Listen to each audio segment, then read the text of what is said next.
Il-gvern se jagħti 1,000 euro lil kull sita, ristorant u snack bar li mill-ġimgħa kellhom jalqu minħabba l-impatt tal-pandemija.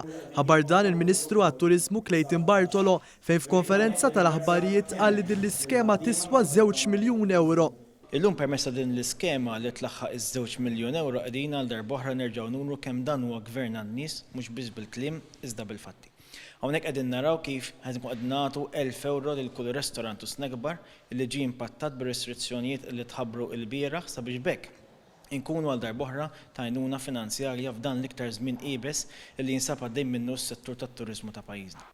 Din l-għajnuna mħabbra segwi dik li qal il-Prim Ministru Robert Abela fil-jum tal-ħamis fejn spjega li l-Covid Wage Supplement se jkun estis sa Ġunju u s-sidin tar-ristoranti se jibdew jieħdu din l-għajnuna b'mod sħiħ, jiġifieri jaqgħu taħt skema A. Dan ifisser li s-sidin tar-ristoranti se jibdew jirċievu 800 euro għal kull ħaddiem.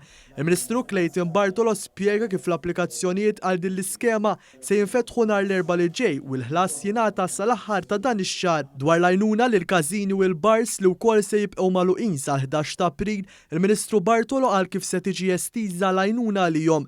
L-iskema kienet bdiet b'investiment ta' miljun euro u issa tlaħħaq 3 miljun euro.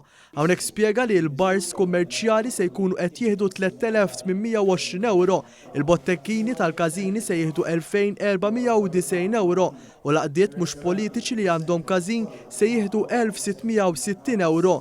Dan l-ammont se jkopri bejn it-28 ta' Ottubru sal-11 ta' April li ġej.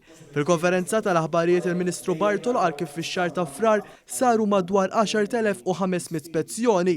Minn dawn l-ispezzjonijiet 22 stabbiliment instabu miftuħin wara 11 ta' bil-lejl, 20 stabbiliment inqabdu jiksru l-protokolli u 3 stabbilimenti ġew magħluqa kompletament.